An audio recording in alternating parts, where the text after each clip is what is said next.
Boa noite. Eu queria agradecer aos organizadores o convite feito a mim e ao meu amigo Benilton, colega, para organizar um módulo sobre identidade. Eu estive aqui desde o início da formação do café e, por razões outras, há muito tempo eu não vinha.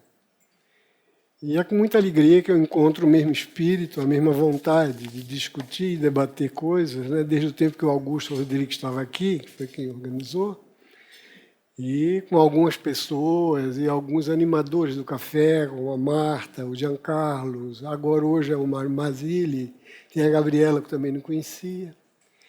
Mas, em suma, eu acredito que lugares como esse são lugares que a gente tem que cultivar, prestigiar e privilegiar, Freud diria que é o lugar da sublimação e o Winnicott diria que esse é o lugar de repouso, onde a gente repousa carregando pedra, seja dito, mas de qualquer maneira. É um lugar de repouso, porque é aí onde a imaginação ela pode funcionar no melhor. Agora, uma pequena correção ao Felipe, eu adoraria, mas não sou filósofo. Bem, eu sou psiquiatra, de fato, eu sou analista, Mas, em um outro dos meus trabalhos, eu me servi de um outro tópico em filosofia que dizia respeito à individualidade, à subjetividade. Isso talvez tenha feito com que algumas pessoas, às vezes, pudessem imaginar que eu transitava por aí. Não é esse o caso. Bem, eu queria agora começar a trabalhar a questão da identidade e do desenraizamento, que certamente vocês já ouviram falar aqui muitas e muitas vezes pelos outros colegas que apresentaram o tema de diversos ângulos. Eu queria apresentar o tema num ângulo específico, que é o ângulo que me concerne mais diretamente, que é o ângulo da subjetividade, da relação individual que o psiquismo humano, que o sujeito humano pode ter diante da experiência de desenraizamento. Desenraizamento é uma palavra múltipla, certamente vocês já ouviram falar aqui do desenraizamento, porque em certos campos, em certas disciplinas das ciências humanas, como por exemplo a letra, ou mesmo no desconstrucionismo, certos autores veem isso como um fator de criatividade. Para alguns autores, em particular teóricos da literatura, e não propriamente os artistas, muitos acreditam que se desenraizar é a maneira que a gente tem de, tendo distância da gente mesmo, a gente ser capaz de uma fidelidade maior àquilo que o espírito humano podia conceber. Eu vou falar de desenraizamento de outra perspectiva. De uma perspectiva em que o desenraizamento é traumático. Isso é que eu quero um pouco abordar, porque eu acredito que na contemporaneidade, no mundo, mas também no Brasil, a gente vive uma época de surpresa, para uns de estarrecimento, para outros de incompreensão, e eu gostaria de, com esse trabalho, com essa conversa, contribuir minimamente como qualquer cidadão desse país, para que a gente possa entender melhor o que se passa entre a gente e que a gente possa dar um rumo melhor também, a essa nação e a esse país que padece de tantas dificuldades desde sua descoberta. Eu acredito naquilo que uma filósofa, essa sim política, que tem minha maior admiração, vocês certamente devem conhecer, que é a Hannah Arendt. A Arendt tem uma frase que eu acho lapidar, que eu acho inspiradora. Ela diz: os homens, embora devam morrer, não nascem para morrer, mas para recomeçar. Eu acho que essa preocupação com o futuro, com o mundo que a gente deixa para as novas gerações, é uma meta boa que faz com que a vida valha a pena ser vivida. De maneira que essa discussão não é um mero jogo de palavras, não é um mero divertimento intelectual. Espero que a gente possa realmente pensar que isso possa ser uma vírgula ou um ponto e vírgula no nosso diálogo sobre as dificuldades contemporâneas. Bom, feito esse prólogo, eu vou começar com algumas definições para então tentar argumentar com vocês por etapa sobre o que eu acho que é o núcleo e o nó da hipótese que eu trago aqui para esse encontro. Primeiro, identidade. Identidade, do ponto de vista psicanalítico, é uma forma de subjetivação. O que é forma de subjetivação? Forma de subjetivação é todo o processo psicológico que faz com que nós tenhamos autoconhecimento e autoconsciência de quem somos. A identidade é uma forma de subjetivação particular porque ela nos permite ter acesso e aceder àquilo que a gente sente e vive como sendo nossa unidade. Existem outras formas de subjetivação. Sonhos, atos falhos, impulsos, lembranças, sentimentos. Tudo isso são formas de subjetivação. São maneira que o psiquismo tem de marcar nossa singularidade e nossa idiosincrasia. Nenhuma delas, no entanto, é tão potente para nos dar o sentimento de unicidade. E eu vou tentar procurar mostrar para vocês que como esse sentimento é necessário e como, em condições onde esse sentimento ele é ameaçado, como a gente pode reagir. Pois bem, a identidade, então, que é essa formação subjetiva específica, que nos ajuda a construir, a formar o sentimento de identidade, ela tem um aspecto estrutural e um aspecto histórico-cultural. O aspecto estrutural é aquele que é comum a todos nós. Esse aspecto estrutural da identidade, ele é formado por duas dimensões. A dimensão que a gente chama de ipseidade, e a dimensão que a gente chama de idem, de mesmidade. O que é a dimensão ipse? A dimensão ipse é a que nos fornece a experiência de que nossa existência é única em meio à unicidade de outras existências. É, por assim dizer, uma unidade no espaço, uma unidade diferencial com outras unidades. E a dimensão idem, ou a dimensão de mesmidade, é aquela que nos dá a unidade no tempo, apesar das mudanças que nós sofremos. Mudanças físicas, de gosto, de profissão, de estados sociais, né? A dimensão de mesmidade é aquilo que faz com que a gente ache que é o mesmo, ou pense que é o mesmo, dos 4 anos de idade até a morte, quando se morre envelhecido. Todas essas mudanças, no entanto, têm um fio.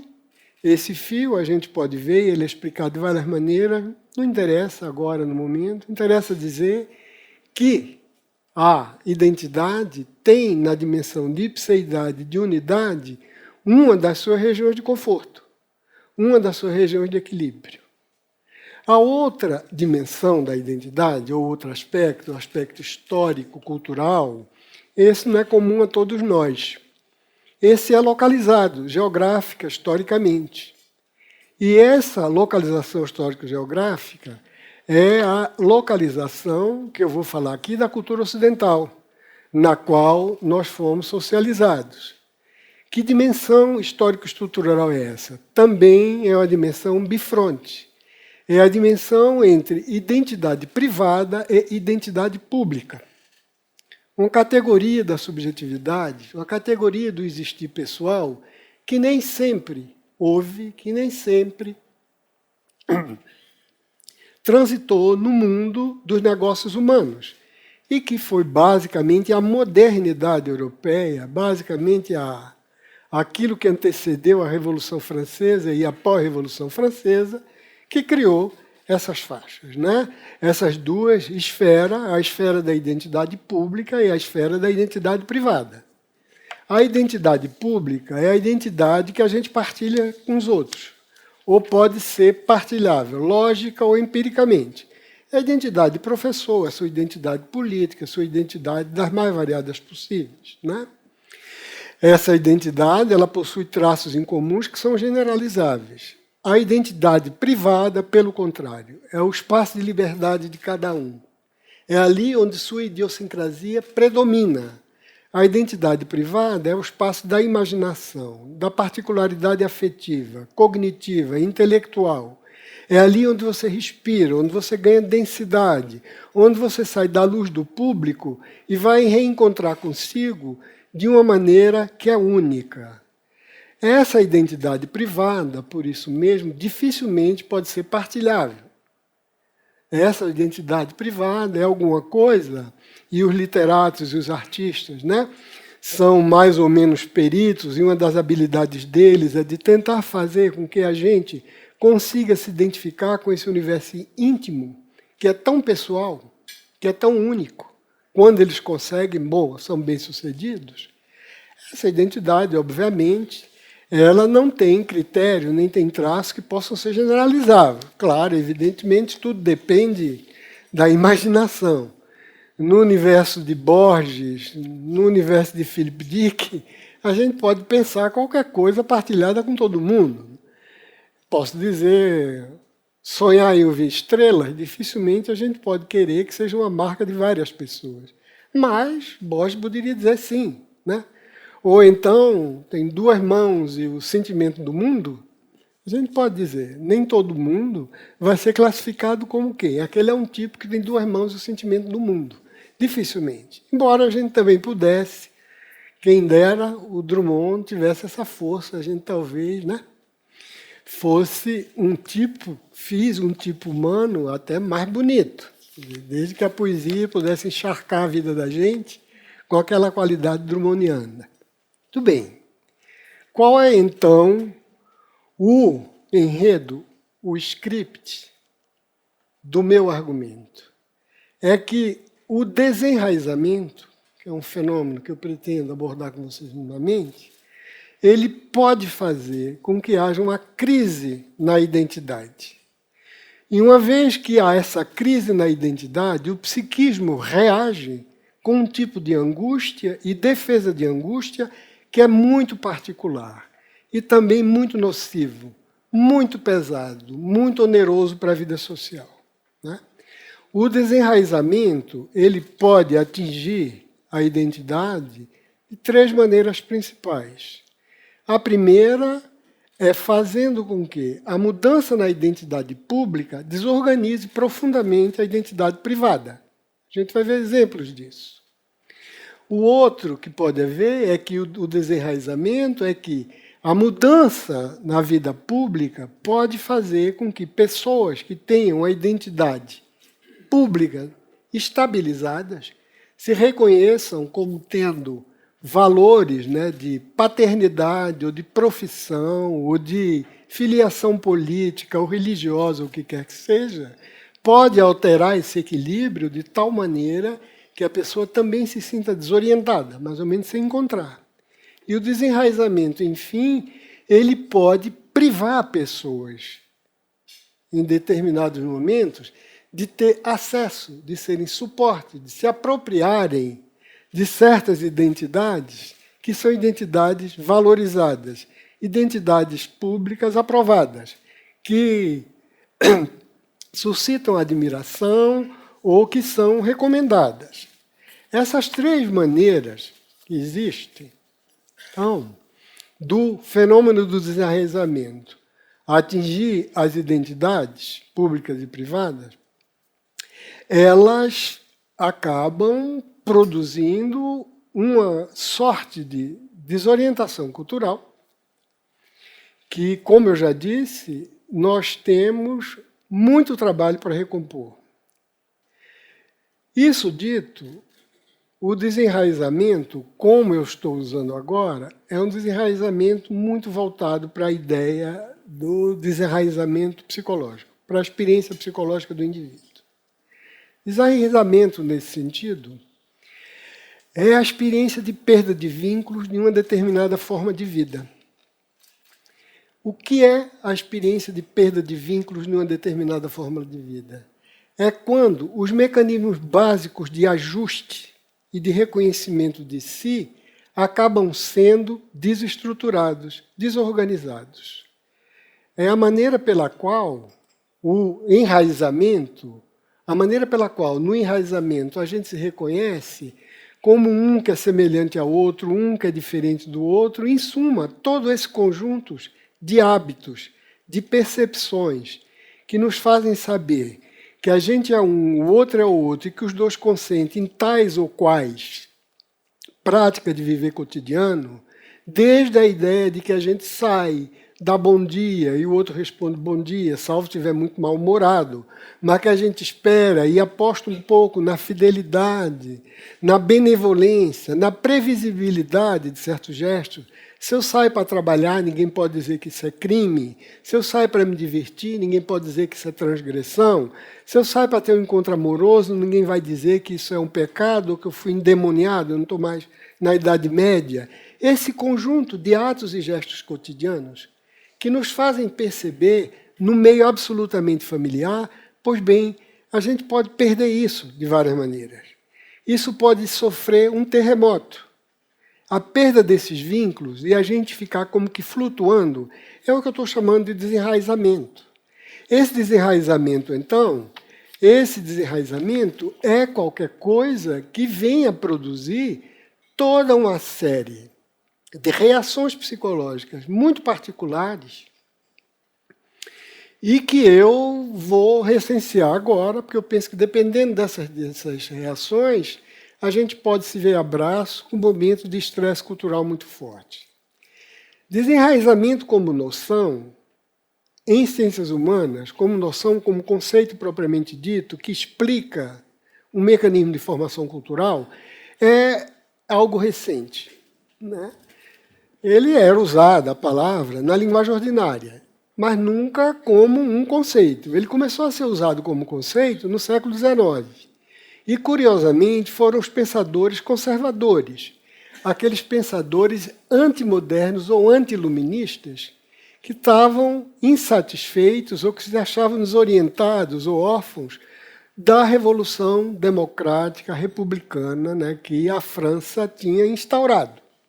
Suma, os efeitos posteriores da Revolução Francesa, o impacto que teve depois da Guerra Napoleônica, né, o redesenho cultural e político da Europa, com todas as consequências, fez com que esses pensadores conservadores, eles acusassem aquela desordem como sendo qualquer coisa da ordem. Aliás, eles acusassem o modernismo e o iluminismo como sendo responsável por aquela mudança. Então, eles achavam que o racionalismo, o ateísmo, desprezo pela família, pela moralidade tradicional, tinha desembocado numa espécie de niilismo cívico, numa espécie de falta de amor e de apego pela nacionalidade, pelos valores, pelo país, que eles achavam que era responsável pela decadência do Ocidente. Isso, com um pensador como Spengler, passou a ser alguma coisa epidêmica. Muitos desses autores, depois no debate, se vocês tiverem interesse, eu posso citar um ou outro, até porque muitos foram ressuscitados no panorama cultural brasileiro atual.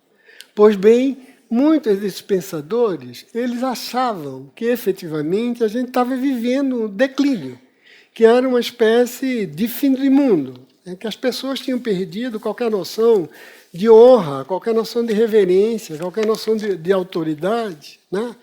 Eles tinham e tiveram, como ainda tem, muita dificuldade em imaginar que justamente a democracia é um sistema e um regime que se autorretifica, que se autocorrige e que se define, por excelência, como uma sociedade aberta, como um regime de experimentação constante na direção daquilo que é o lema que a Revolução Francesa criou, né?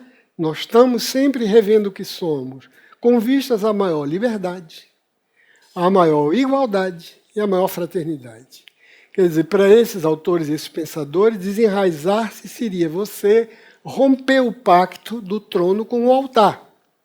Eram nostálgicos do antigo regime, da sociedade de estamentos, de casta, onde cada um tinha seu lugar e ninguém podia discutir, né, o que era, o que significava ser nobre ou plebeu, terceiro estado, ou o que quer que fosse. Isso do lado do pensamento conservador.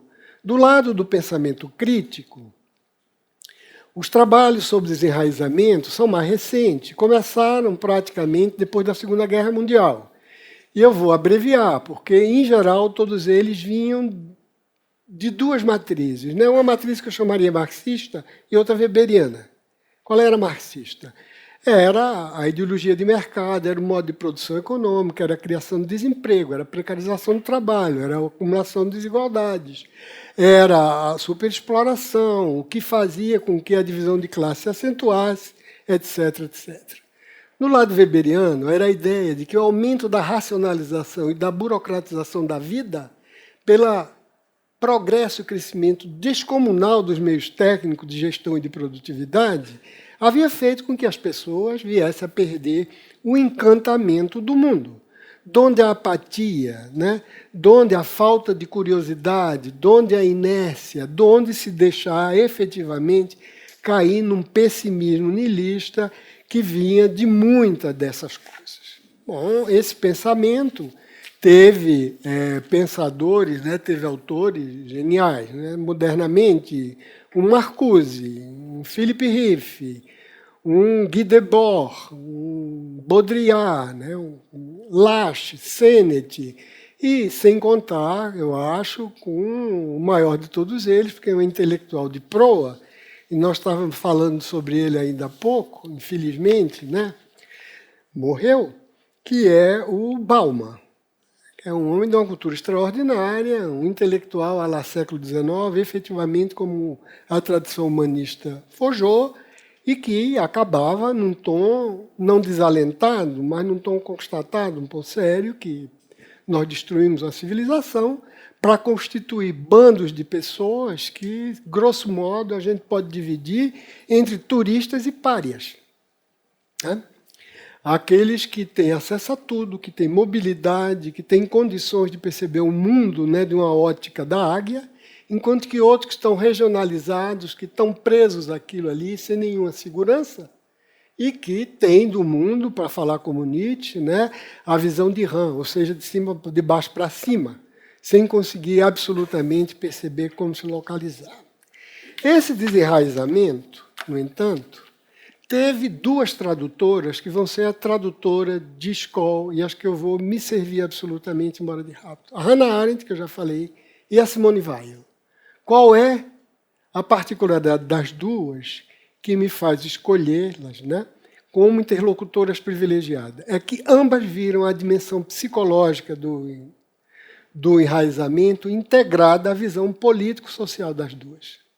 A Arendt, ela dizia que o desenraizamento significa a superfluidade e o estado de isolamento e solidão em que a sociedade de massas, com a produção capitalista, produz. É como se aquilo que foi sendo, e a produtividade crescendo, ela foi desfazendo os estamentos, foi lançando os indivíduos numa espécie de imprevisibilidade absoluta, e mais do que isso, foi fazendo com que alguns se sentissem como absolutamente redundantes. Com eles ou sem eles, o mundo gira. O que eles têm a dizer, sentir ou fazer é igual. Eles estão na margem de uma sociedade, né? São grupos de pessoas, hordas de pessoas, que estão absolutamente fora do circuito cultural, intelectual, etc., e que têm muito pouco abrigo para qualquer coisa que ratifique, que legitime a identidade que eles podem portar. São isolados, tão como a multidão solitária, são pessoas esgarçadas que circulam e que transitam sem um ponto de amarração, sem vínculos emocionais de porte. Esse exército, essa legião de indivíduos, a Arendt falava, eles são presa fácil de autoritarismo e totalitarismo. Eles buscam o tempo inteiro um lugar no mundo, coisa que a gente vai ver. Muitas vezes o líder autoritário demagogo promete. A classificação da Weil é outra. Ela pensava no desenraizamento sobretudo como causador de 3 grandes fenômenos culturais que tinham um impacto individual grande. Um ela chamava desordem, o outro medo e outra insegurança. Basicamente, a desordem é o estado social que lhe impede de fazer aquilo que você sabe fazer, o seu melhor talento, que lhe impede de exercer o seu dever que você estava habituado, que devia ser feito, que lhe impede de ser pai, que lhe impede de ser filho, que lhe impede de ser professor, porque ele retira qualquer condição social de exercício disso, porque proletariza a paternidade, porque retira a possibilidade da pessoa manter sua própria vida. Ou ser professor, começa a lhe impedir de ser professor de acordo com aquilo que o ideário democrático recomenda, ou seja, de passar uma peneira e de dizer, até segunda ordem, essa ideia é boa, mas se aparece uma melhor, do ponto de vista da fidelidade aos princípios de liberdade, igualdade e fraternidade, é essa que nós vamos querer. Em suma, a desordem é impedir que a pessoa faça aquilo que toda a vida se preparou para fazer. O medo vem da desproporção de força entre alguém que é intimidado e paralisa sua atividade na vida pela ameaça de violência do outro. Finalmente, a insegurança vem da imprevisibilidade da sociedade desorganizada, ou então pela imprevisibilidade do chefe autoritário quando já está vivendo sobre isso. O que é imprevisibilidade? Imprevisibilidade é, por exemplo, eu não saber se hoje ou amanhã a regra de diálogo civilizado, por exemplo, entre pessoas interessadas por conhecimento, né, reza e prega que eu argumento uma coisa, dou fundamento, você do outro lado contra-argumenta, a gente pesa, mede, se empatar, a gente diz non liquid. Se o outro conceder que você tem mais argumentos, eu aceito. A regra, por exemplo, que ela chama de insegurança ou disso tudo, né, que ela vem dizendo, a Simone Weil, é que isso tudo é posto entre parênteses, quando não absolutamente anulado. Eu posso rezar Padre Nosso e a pessoa pode dizer, você está numa injúria. Eu digo, bom, mas você é católico ou cristão? Sou. Mas o quê? Bom, mas quem está dizendo é você. E o que sair da sua boca é insulto. Quer dizer, é um exemplo do que o estado de desairramento pode produzir como insegurança, né? E uma vez que produz uma insegurança, esse tipo de angústia que a gente sofre também é um tipo de angústia especial, e aqui eu acho que Freud tem muita coisa a dizer. Normalmente a angústia freudiana, que a gente está mais ou menos habituado a ver, é a angústia pela frustração do prazer. Quer dizer, o sujeito investe em um determinado objeto libidinalmente. Que ele é objeto, ele é proibido. Pelo complexo de Édipo ou qualquer outra coisa. Eu, então, retiro o investimento do objeto, que é o desprazer, e coloco em mim, na fantasia. Quando não, em mim como ego, como é o caso do narcisismo. Então, a frustração sexual, a frustração da pulsão sexual ou a privação, ela pode ser compensada pela metaforização, deslocamento do objeto, ela pode ser compensada pelo simulacro, ela pode ser compensada, em suma, por aquilo que Freud chamou de realização alucinatória do desejo. Em suma, quando eu sou frustrado sexualmente, a angústia que aquilo gera, ela pode ser recapturada e transformada em alguma coisa que me dá um prazer substituto, talvez diminuto, mas ainda da ordem do prazer.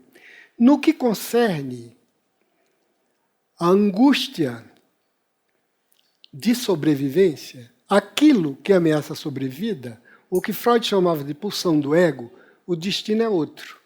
Não há substituto. Em vez de prazer, eu tenho dor. Ou seja, o objeto perdido, não há como recuperá-lo, exceto por um esforço, por uma violência pessoal, por uma espécie de trabalho dobrado no sentido de curvar e de contornar a dificuldade. Pois bem, qual é a minha hipótese? A minha hipótese é que no desenraizamento, a identidade desenraizada, ela se vê ameaçada por algo dessa ordem. É como se o sujeito imaginasse ou sentisse, né, que ele está sendo privado de qualquer coisa que é sua própria vida. Pode ser a vida física ou a vida moral. Vejam só, na frustração, no regime no registro da sexualidade, a grande questão é quando, com quem eu posso ter prazer. Essa, basicamente, é a tradução do Édipo. Não é com a mãe. Vai ser mais tarde, quando obedece a lei do parentesco, que você vai ter acesso a alguém que não está no seu clã endogâmico. Então, quando, em que intensidade e com quem eu posso ter prazer? A grande questão sexual, erótica. No terreno da sobrevivência, a questão é outra. É como eu posso ser e o que eu posso ser. Como é que eu vou existir? Como é que eu vou ter experiência de continuidade da minha existência? E com que predicados e de quais maneiras? É uma coisa de base. É uma coisa que soa uma ameaça à ordem vital. E como ameaça à ordem vital, isso também aciona defesas, esse caso da angústia de sobrevivência, da angústia de contrariedade da pulsão de ego, da angústia de autoconservação, você vai ter defesas que, eu repito, são muito mais complicadas, muito mais difíceis de você resolver no espaço da cultura. Né? Primeira defesa, que eu vou dar mais ou menos às 4, é a reação de ódio. O objeto me frustra, eu não substituo ele por outra coisa. Eu o odeio. Eu quero exterminá-lo, físico ou moralmente. A outra grande defesa é a defesa de repetição do trauma. Eu evoco o trauma para quê? Para poder, com a evocação, eu tentar magicamente me transformar e ser capaz de suportar aquela dor. Porque como eu era, ou da maneira como eu fui, a gente tende a acreditar que aquilo é absolutamente inassimilável. É outra grande forma de defesa da angústia de separação ou angústia de abandono. A outra grande forma de defesa que existe também, né, é a regressão imaginária a um estado anterior da vida ou da cultura em que eu acredito que, se eu voltar, eu vou poder viver de novo numa espécie de reino encantado onde o trauma do desenraizamento não existe. Claro que essa recuperação do passado, né, ela, e recuperação idealizada, evidentemente, recuperação fantasmática, ela não me tira do presente nem das dificuldades e das adversidades, dos obstáculos que eu estou vivendo. Mas também existe. Finalmente, o último, né, que eu chamaria mecanismo de defesa contra a angústia e sobrevivência, e que eu acho, pela extensão e pelo alcance, o mais nefasto, é eu erotizar de maneira paroxística uma pessoa ou um ideal que eu fantasio como onipotente e capaz de me proteger da ameaça de morte. Essa pessoa é o líder, essa pessoa é o Führer, essa pessoa é o Salvador, essa pessoa eu abro mão da minha individualidade para fazer com que ela magicamente reabsorva a minha insignificância ou fraqueza e eu me dilua e ganhe a magnificência, ganhe a grandiosidade falsa que aquele ídolo, verdadeiramente idolatro, aquele ídolo, magicamente vai poder suprir ou compensar. Né? Uma vez dito isso aí, que são as grandes linhas, eu gostaria de ilustrar essas defesas que eu estou dizendo. Né? São ilustrações de teoria da psicologia, né? Ou são ilustrações, muitas vezes, tomadas da literatura. No caso, por exemplo, ou então de vida comum, no caso da primeira reação, que é a reação de ódio ao elemento frustrante. Esse ódio pode ser ódio físico, né? Pode ser desejo de extermínio físico ou de assassinato moral. Se vocês tomam, por exemplo, o caso de uma forma de desenraizamento, que é o sujeito que está enraizado, e o Christopher Bolas diz, de maneira quase patológica na cultura. É o que ele chama de self de condomínio, ou self enjaulado. É alguém que está tal modo inserido dentro do circuito que ele não tem mais nenhuma capacidade, nenhuma versatilidade para poder absorver o que quer que seja inovação. Essa pessoa, diante do surgimento de novas identidades, segundo a dinâmica da cultura, essa pessoa reage com alergia. Ela acredita que está sendo despossuída de alguma coisa que só ela poderia ter. Respeito, dignidade com a maneira que ela vive, com os gostos que ela tem. Isso parece efetivamente um ataque que tem uma profundidade que a gente só mede pela reação, muitas vezes. É claro que uma reação como essa é uma reação que muitas vezes abala, e a gente vê, então, todo esse cultivo que existe de raiva, de enraivecimento, né? De polêmicas que ganham um tom absolutamente exorbitante. Mas um exemplo, por exemplo, do trabalho que dá essa espécie de ressentimento de quem acha que está sendo deslocado de um lugar privilegiado para poder abrir espaço e outros entrarem e serem considerados igualmente cidadãos de primeira classe, um exemplo típico é a questão do racismo no Brasil. Né? Do lado de quem é racista, é aquela ideia. É um absurdo isso não existe, é um pensamento mágico, só existe quando começou a ser dito. Isso agora, a falácia da reversão da acusação é alguma coisa encontrada frequentemente. Não existia isso no Brasil. De repente se começou a falar, e quem começou a falar são uns desocupados, uns ociosos, entendendo? Uns extravagantes, uns dissidentes, uns ressentidos.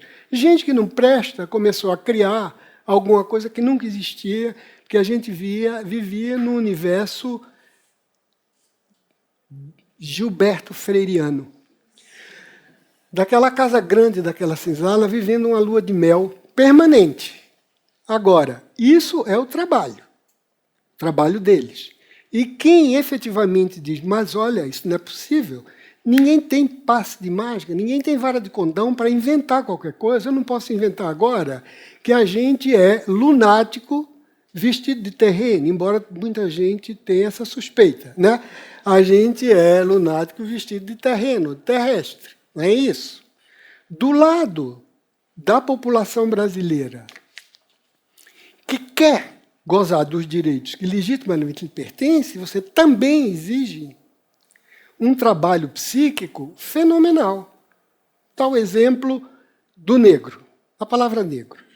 A palavra negro foi uma palavra usada toda a vida com um conteúdo pejorativo terrível. A palavra negro foi criada, inclusive, dentro do que a gente conhece como sendo ideologia das raças. Né? Eu digo ideologia das raças porque um dos problemas da ideologia é achar que raça é um tipo natural. Não é? Evidentemente, a gente teve, desde no século XIX, dezenas de possibilidades de classificações raciais. Eu vou dizer uma para vocês, para poder mostrar como a narrativa e a construção cultural acaba naturalizando e fazendo parecer algo que é da ordem da pedra, da água, alguma coisa que foi pura invenção de meia dúzia de ideólogos. Tem um naturalista alemão chamado Lorenz Oken. Muita gente conhece ele pouco. Ele é muito conhecido, foi até um embriologista. Esse homem, na época dele, ele vivia disputando com os antropólogos ingleses e franceses, que, pelo fato de dominar o mundo, acabaram criando tudo que era de raça para justificar a supremacia do branco metropolitano. Né? Inventaram raça branca, amarela, vermelha e negra. Não deu certo, porque os amarelos enriqueceram, então já não se via mais. E os vermelhos, John Wayne acabou. Quer dizer, em tudo que foi de western, pele vermelha foi embora. Então, não deu certo. Mas inventaram o tal do branco e do negro e o que é pior, mulato, mestiço no meio. Bem, o Lorenz Oken dizia isso é alguma coisa de absurdo, isso é de uma extravagância, de uma imprecisão enorme. As raças são 5. Como é que ele não percebe? São as raças visuais, auditivas, táteis, olfativas e gustativas. Isso aqui é um leque de raças que revela muito mais a realidade do que as pessoas são. Por exemplo, o europeu é raça visual. Por quê? Porque ele é voltado para as belas artes. Ele tem o tato, se você quiser, né, de perceber o belo, consequentemente, e vai descendo por aí até chegar nos aborígenes, que esses, coitados, são só gustativos e táteis, o resto não. que olfativo ainda vai um pouquinho para cá, se você quiser, auditivo também, porque tem toda a composição musical austro-alemã, que não podia ser jogada fora como sendo um traço de inferioridade, mas o resto não. O que acontece? As raças de Lorenz Jochen não funcionaram simplesmente porque a Alemanha não tinha o potencial imperial que a França e a Inglaterra tinham. Eles dominaram e impuseram a gente isso. Pois bem, qual é o trabalho, então, dessas pessoas discriminadas como negros estão tendo que ter? O que eu acho um trabalho excessivo que era completamente ou deveria ser desnecessário. Eles têm que assumir esse estigma para, de dentro, desmontá-lo. Tem que dizer, eu sou preto, eu sou black, está entendendo? A partir daí eu quero ter direito, porque, em nome dessa estupidez, vocês discriminaram e colocaram numa situação de exclusão milhões de pessoas. Contaram uma notícia falsa da colonização, contaram uma história falsa da escravidão, contaram a história falsa de que as pessoas eram preguiçosas, de que eram os próprios chefes de tribo africana, enfim, inventaram uma série de coisas para justificar a opressão. Agora, não só tem que ter o trabalho de assumir uma identidade que ele sabe que foi construída com vista à opressão, para de dentro dela construir outra narrativa, de construir e mostrar de que engrenagem aquilo é feito. Além do mais, uma vez que assume isso, ele não pode ser vítima da clausura identitária, de ficar aprisionado naquilo. E não pode se deixar interpelar ou ser interpelado exclusivamente isso, porque ninguém diz, quando uma pessoa se autodeclara branca, qualquer que seja, né? Ninguém diz, bom, agora vai falar um branco, agora vai falar um branco, agora vai falar um branco, isso é o que é o branco. Diz isso. Né? O lugar de fala é um lugar estratégico. O lugar de fala é um lugar absolutamente necessário, enquanto você permite a muitas pessoas alcançarem o espaço de liberdade que lhe dê o direito de escolher falar de que lugar ele queira, porque ele quer falar do lugar do humano.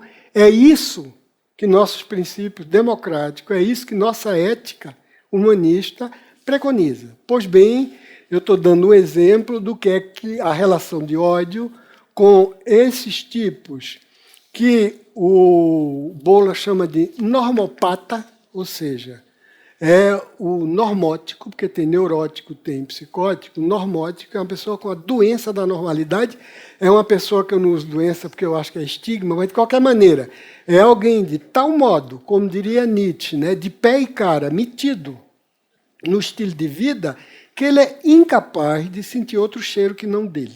Quer dizer, para falar com a raça de Jochen. Né?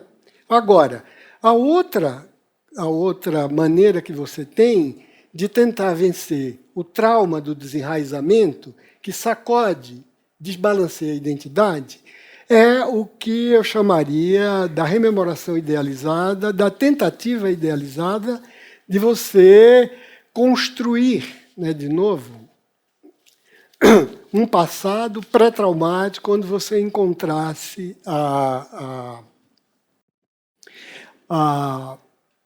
aquilo que seria sua condição de conforto. Aí eu vou permitir a vocês, eu estou com o controle do tempo, não se incomode, eu vou permitir a vocês para citar o que é um exemplo dessa repetição, em que a repetição da dor tenta transformar a pessoa em qualquer coisa que ela não é, para ela conseguir vencer a mutilação identitária que ela está sofrendo. Eu vou citar para vocês um trecho do livro da Charlotte Berhardt, que se chama Sonhos do Terceiro Reich. Eu aconselharia vivamente a quem leu esse livro. O sonho é o seguinte, resumindo, o homem lá, ele não é nazista, no sonho, ele é um empresário, ele sonha que está entre os empregados dele, no meio da fila, e ele é obrigado a fazer a saudação nazista na frente de Goebbels, que está no final da linha. Ele tenta o tempo inteiro levantar o braço sem conseguir. Faz o maior esforço para conseguir levantar o braço. No momento que ele consegue levantar o braço com a infame saudação nazista, o Goebbels diz, eu não quero sua saudação. ele fica paralisado, com um braço ali, o Goebbels vai embora, e ele sente, então, um maior constrangimento, um misto de mal-estar horroroso na frente dos subordinados deles. Vocês vejam o que ele tentou. Ele tentou fazer o que alguém, nesse tipo de situação desesperada, com a violência da opressão, faz. Ele tentou se metamorfosear. Ele tentou virar barata. Ele quis interiormente, até no sonho, ser nazista, como se isso pudesse ser. Quer dizer, a identidade pública de nazista desorganizou o que era o discernimento moral, os princípios éticos mais básicos dessa pessoa. E ele se via obrigado a fazer aquilo. O resultado é que ele não é nem uma coisa nem outra, porque paralisado, o congelamento do gesto, ele nem é não nazista nem nazista. E esse paralisia, que é a apatia, é tudo aquilo que governo autoritário ou totalitário deseja dos súditos. É que a gente pare, que a gente fique com esse gesto parado no ar, que a gente não se define, que a gente diga, não, eu sei o que é bom e isso não é. Né? Você pode até. O outro exemplo que eu posso dar disso é o exemplo onde o passado é, então, idealizado. O passado é idealizado como uma maneira mágica de fazer uma viagem no tempo e voltar. Agora, o exemplo que eu vou dar é retirado da obra-prima da Svetlana Alexievich, que se chama O Fim do Homem Soviético, que é outro livro que eu garanto que ninguém vai se arrepender de ler. É uma obra-prima. Pois bem, tem 2 depoimentos que são formidáveis. Um depoimento é o seguinte: uma mulher lituana volta para Moscou, que ela é moscovita, e volta para depois, evidentemente, da abertura, da queda do regime patrocinada por Gorbachev. Quando ela volta, ela está com o marido dela, eles estavam lá, ela diz que foram recebidos por uma cidade estranha, desconhecida. O vento arrastava pela rua embalagem suja, pedaço de jornal, fazia barulho de garrafa vazia. Um velho bêbado, com o peito cheio de medalha, ficava cantando, enquanto estrangeiros riam dele, passavam a mão na cabeça, tiravam foto, gritavam coisas em italiano, francês, alemão. Aí ela pensa, tinham tanto medo de nós e agora é isso. Então o marido vai, e nisso aí, quando chega, tem um camelô vendendo uma série de coisas que eram bandeiras, flâmula, carteira do partido, condecoração militar. E ele pergunta, quanto custa essa medalha aí? Aí era uma medalha por bravura. Aí o ambulante diz, $20. E ele diz, e aquela da Ordem do Lenin? Não, essa da Ordem do Lenin é $100. Então o marido pergunta, e sua consciência? E aí começa a briga. Né? No outro relato, entende? É de um homem que dizia, olhando a situação que se passou, a vender o nosso país por um par de jeans, um pacote de Marlboro e um chiclete. Fomos nós que destruímos tudo com nossas próprias mãos. Sonhávamos com um dia em que abriria um McDonald's e todo mundo poderia comprar uma Mercedes, um videocassete de plástico e vender filme pornô nas bancas. E ele conclui, a Rússia precisa de uma mão forte, mão de ferro, como Stalin. A Kromiev, que foi o general russo que se suicidou durante a época de Gorbachev, porque ele era contra o desarmamento que Gorbachev estava pretendendo, uma espécie de herói militar, ele disse, a Kromiev poderia ter virado o nosso Pinochet. Bom, vocês vejam o que é o efeito do desenraizamento. Né? A tonalidade dos 2 depoimentos é de uma espécie de ressentimento, de uma melancolia, de uma tristeza. Eles queriam conjugar, aliás, ou fazer coincidir a ideia que eles faziam de um passado idealizado com outras coisas, como eles diziam, mas eu lembro perfeitamente que vinham carregar a gente à noite, que a gente ouvia grito, que ouvia soluço, que ouvia bater de porta, e no dia seguinte nenhum amigo tá, eles sabem que aquilo ali era o Gulag, eles sabem que era deportação, eles sabem que era internação em instituição psiquiátrica. Eles sabiam aquilo tudo. Ainda assim, parecia que havia uma grandiosidade no regime stalinista, uma igualdade que era efetivamente mentirosa. era efetivamente mentirosa. O esforço que as pessoas fazem em época de desenraizamento para se transformarem, conviverem com essa divisão subjetiva, é uma coisa gigantesca que só enfraquece, melancoliza, como é o caso desses personagens. Finalmente, vem a última defesa contra a angústia de morte, que essa eu acho que é a mais virulenta, porque é a que tem um alcance social maior, que é a defesa pela criação do fetiche, do ídolo do Salvador. Esse, eu creio, que é o destino ou o drama daquela multidão solitária, daqueles supérfluos, é o drama da identidade invisível. São pessoas que não encontram lugar, como Bauman diz, né, nem entre o cosmopolitismo dourado, se vocês quiserem. O cosmopolitismo dourado é esse grupo de turistas, de pessoas que têm cultura, que têm educação, que viajam, que têm emprego, empregabilidade, que têm renda para ostentar os bens materiais e culturais de riqueza, né? E os outros, que efetivamente nunca apareceram, porque pertencem de fato ao lumpen. No meio do lumpen, entre o lumpen e esse, tem uma massa de pessoas que vem estarrecida que todos os valores que eles tinham estão sendo postos de cabeça para baixo. Ele não pode ser mais machista, ele não pode defender a heterossexualidade, eles não podem ser racistas, eles não podem acreditar que gênero é uma coisa da natureza, eles não podem acreditar que não tem só uma religião certa, mas que religião é uma forma, está entendendo, de exercício de confessional, que é garantida a liberdade desde a Revolução Francesa, foi um dos itens garantidos, né? Cada um vai ter liberdade de confissão. Essas pessoas, como se dizia antigamente, ficaram sem pai nem mãe em frequência modulada. Essas pessoas são massa de manobra para todo esse tipo de líder, né? Que é um líder que começa a ser fetichizado no que ele é. O que quer que esse líder faça, ele vai ter sempre razão. O exemplo de Hitler é típico. Hitler tinha aquela campanha de raça pura e de ariano. Quando teve que fazer aliança com os japoneses, para lutar contra os americanos, ele não teve dúvida. Ele nomeou os japoneses de arianos de honra. Acabou. Então, se o Führer disse agora, ele não tinha, o que ele disse agora contraria o que era antes, é porque essa é a nova verdade.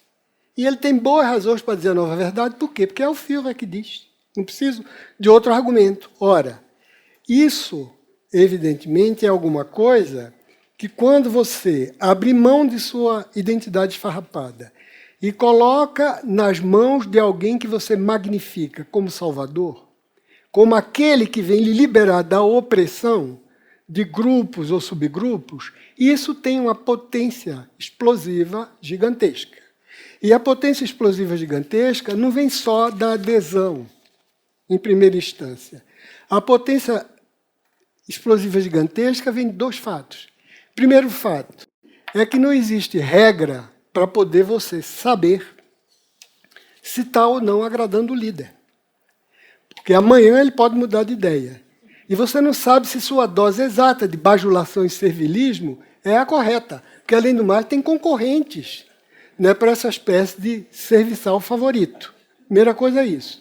Segundo lugar, porque você não tem efetivamente essa medida, porque a medida é o arbítrio, né, você começa a querer a disputar quem é o mais feroz súdito, quem é o mais feroz sabujo do líder ou da coalizão no poder. Isso gera o que Bauman chama, né, de uma perseguição estridente na criação de dissidentes, na criação de traidores, na criação de falsos súditos, na criação de falsos discípulos. Todo desvio, qualquer coisa que você passa para lá ou para cá, pode ser tomado como infração. Você não é exatamente o discípulo que a gente queria. E, consequentemente, você tem a instalação de um estado de paranoia cultural que a gente conhece efetivamente quais são. A gente teve uma pequena amostra nos Estados Unidos no macartismo. Isso você viveu o tempo inteiro, né? na União Soviética, você viveu na Alemanha hitleriana, está ali o inimigo do povo, e no lado de cá está ali é comunista, está ali o socialista, está ali o drogado, está ali o marginal, está ali o lobo em pele de cordeiro, ou então, quando não tem nada o que dizer, está ali o que odeiam a gente, porque tem inveja, porque detestam o nosso modo de vida. E o que é que você pode fazer com essas pessoas? O que você pode fazer é exterminar. Olha, o custo humano da angústia produzida pelo desenraizamento, eu acho gigantesco. Né? Vocês vão dizer, bom, mas só tem uma maneira de lidar com a mudança? Não. A gente pode lidar com a mudança, sim. Com lidar com a mudança, se a gente internaliza o ideal de eu, em que a gente diga, a mudança é inevitável. A vida é completamente dinâmica. O que eu sei e o que eu creio pode ser qualquer coisa que está subjúdice. Subjúdice de quem? Dos meus pares. Né? Subjúdice daqueles que estão comigo numa mesma comunidade, que aceitam as mesmas regras democráticas de convívio, que aceitam as mesmas regras éticas de convívio. E quais são essas regras éticas? Eu vou citar, então, aqui, em homenagem a um dos homens mais notáveis que eu tive o privilégio de conhecer, que era o grande filósofo Richard Hort. Perguntaram a Hort, uma vez, qual deveria ser o nosso horizonte ético. E Hort respondeu, é de estender, tanto quanto possível, a referência do pronome nós. Quanto mais pessoas nós dissermos são como nós, quanto mais pessoas eu disser eu sou um deles, mais a gente tem a capacidade de não fazer mal ao outro, nem a si, e não infligir nem humilhação, nem dor física. Bom, eu agradeço a vocês a atenção e vamos ver se agora a gente discute um pouco o tema, tá? Obrigado, hein?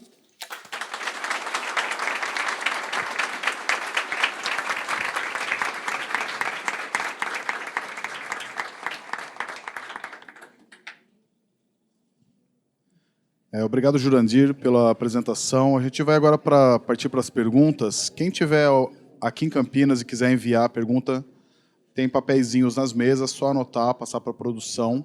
A gente está transmitindo também no YouTube, no nosso Facebook, no site e também no aplicativo. Só fazer alguns anúncios aqui. Para quem não tiver ainda o aplicativo do Instituto, só buscar na loja do Google ou na loja do iOS, Instituto CPFL, vocês vão ver a programação e os vídeos e também o ao vivo que a gente faz aqui no café. No site, vou pedir para todo mundo também, para quem ainda não se inscreveu, para receber as newsletters. No YouTube, que a gente está transmitindo também, para se inscreverem, para saber quando tem um ao vivo. E no Facebook a gente tem na verdade tem uma nova função agora no Facebook, que é o Watch Party. Então, quem estiver acompanhando pelo Facebook, pode clicar lá e ver com os amigos, dá para vocês acompanharem ao vivo o vídeo em um grupo separado. A gente vai para as perguntas agora, vieram várias perguntas, o Brasil inteiro está acompanhando, várias cidades. Pessoal, só pedir um silêncio aqui, por favor. Não estou atrapalhando a gravação, deve estar saindo o áudio. Enfim, vieram várias perguntas, o Brasil inteiro está acompanhando, várias cidades, pessoas de fora do Brasil também estão acompanhando, vieram anúncios de Londres aqui, mandando um abraço, congratulando pela palestra. E para abrir, a gente vai com a pergunta do Kelvin, que diz o seguinte, a identidade é definida pela biologia ou pela sociedade? Ou seja, a identidade está unida à parte hereditária de pai para filho, ou é mera criação de fatores sociais? Sim, eu diria ao Kelvin que depende de que identidade a gente está falando. Se a gente fala da identidade física, por exemplo, tipo fenótipo, alguém nasce louro, alto, moreno, negro, baixo. Bom, isso aí tem uma parte da determinação genética considerável.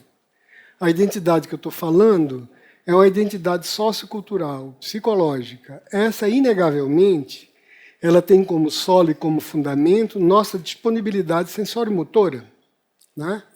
Tem partes de nossa identidade que, efetivamente, a gente não pode construir do nada e, não obstante, ou malgrado, a disposição que a gente tem para exercer certos talentos. Por exemplo, pianista é uma identidade sociocultural, certamente. No local em que ninguém nunca toca piano, ou ninguém sabe o que é piano, numa tribo que desconheça isso, a pessoa não pode ser pianista, né? Mas, no lugar que se toca piano, mesmo quem gosta de piano, não vai poder ser pianista se ele não tiver talento. Aquilo é preciso uma habilidade da atividade sensório-motora, que é a parte da biologia, que a pessoa vai ter que conciliar com a oferta do meio cultural. Agora, isso, quando eu falo de identidades como essa, que são identidades sociomorais, como identidades públicas e identidades privadas, essas, é claro que elas são perfeitamente historicizáveis, que elas são absolutamente sensíveis à mudança de cultura. A gente pode dar dezenas e dezenas de exemplos aqui. Em termos de moralidade, então, não se fala. Em termos de hábitos e de horizontes éticos, não. Um dia já foi perfeitamente natural que um pai patrício romano, ao nascer um filho do qual ele não gostasse porque era o segundo, ele fizesse assim, só matasse a criança. Ninguém ia contestar a paternidade de um patrício romano. Fazia parte do pátrio poder. Isso, atualmente, isso é inconcebível com o estatuto que a gente tem do afeto entre filhos, né? Eu estou dando um pequeno exemplo do que pode ser a infinita variedade. Vê as próprias identidades políticas, como elas estão sendo revistas, né? Em boa parte, essa grande divisão que houve no século XIX de classes perdeu boa parte da importância diante de conflitos ou de divisão entre identidades no multiculturalismo. Quer dizer, políticas étnicas, políticas raciais, políticas sexuais, etc. Essas coisas vão se deslocando ou se aproximando em matéria de relevância. O fundamental é que, eu vou repetir, a gente possa entender que o valor maior dessa sociedade democrática, estou dizendo isso porque isso não é obrigatório para outras culturas.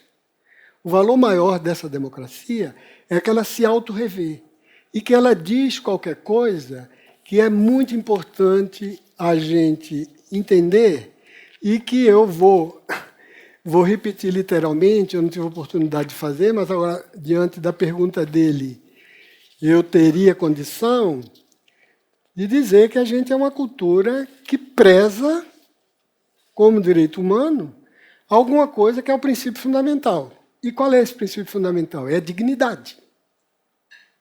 E o que é dignidade? Dignidade, eu vou dar a exata definição de Kant na Metafísica dos Costumes. No reino dos fins, tudo tem um preço ou uma dignidade. Quando uma coisa tem um preço, pode-se pôr em vez dela qualquer outra como equivalente. Mas, quando uma coisa está acima de todo preço e, portanto, não permite equivalente, então ela tem dignidade. Pois bem, o que nós queremos é que a dignidade como fim seja um direito extensível a todos nós. É um direito que a gente qualifica como universal. É um direito humano. Então, qualquer regra que venha contestar isso, qualquer regra que venha joga isso na lata do lixo, é uma regra que quem está convertido a esse credo, como eu e milhões de outras pessoas, se não bilhões, nós podemos dizer, nós não estamos de acordo. Nós não estamos, ou você me prova racionalmente que você tem razão, dividir o mundo em castas, em estamentos inatos, né? Coisa que a Revolução Francesa revogou, ou então nós vamos continuar nos inspirando nesses pensadores, nesses atores históricos que nos deram um mundo muito mais igualitário, com muito mais sentido de decência e justiça do que o que veio antes.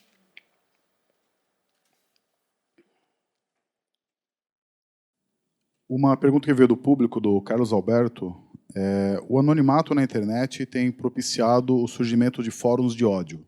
frequentados por pessoas que disparam tiros em escolas, matam pessoas e depois se suicidam.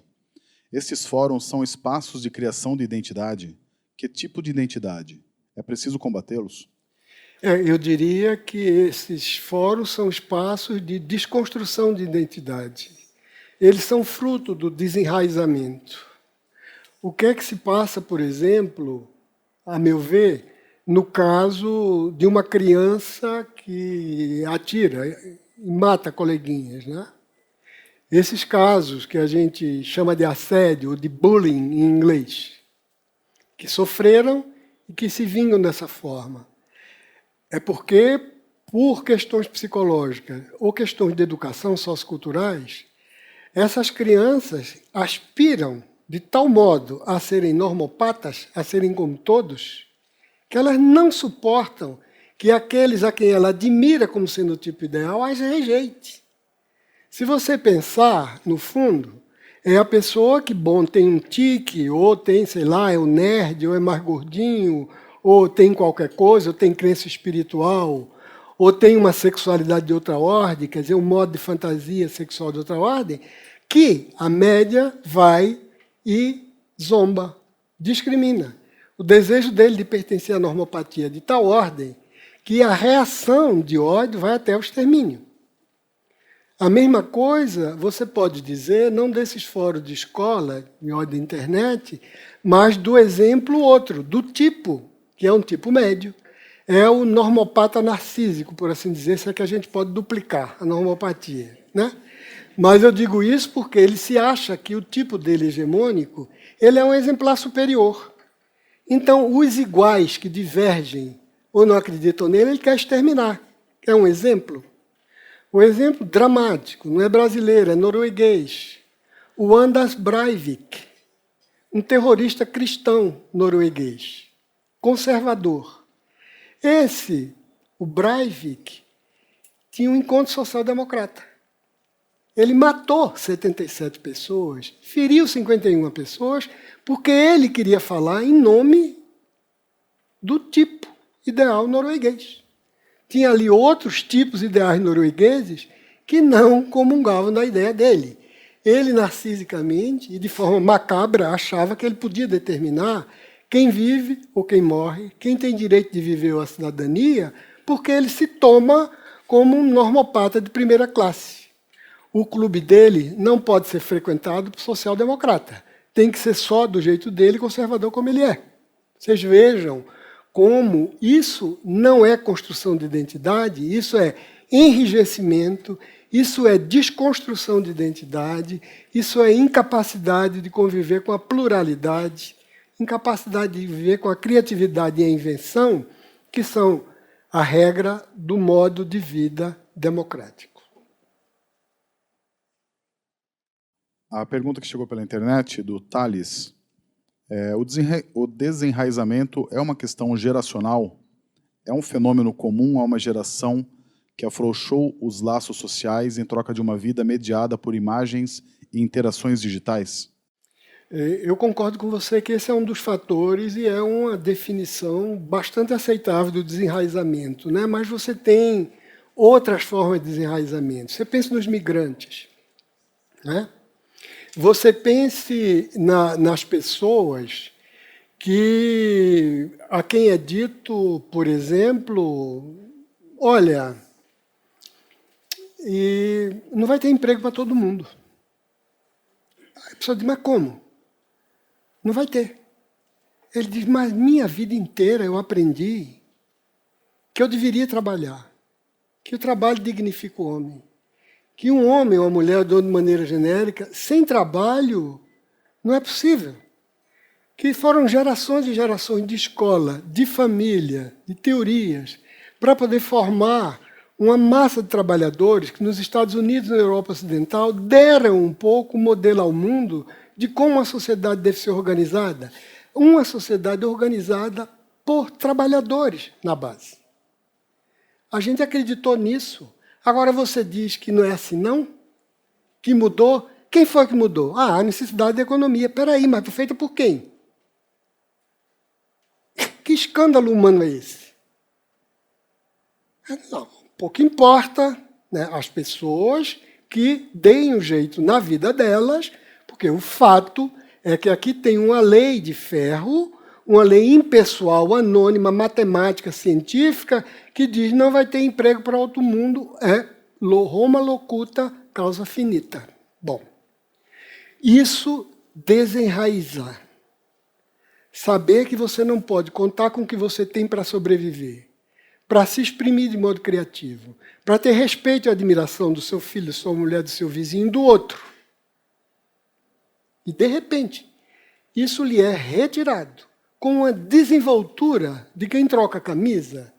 Eu acho que isso faz com que você crie uma massa de ressentidos, uma massa de párias, uma massa de supérfluos que facilmente vão eleger ou querer ou escolher um líder demagogo, autoritário, retrógrado, que prometa a eles que vai resolver essa situação.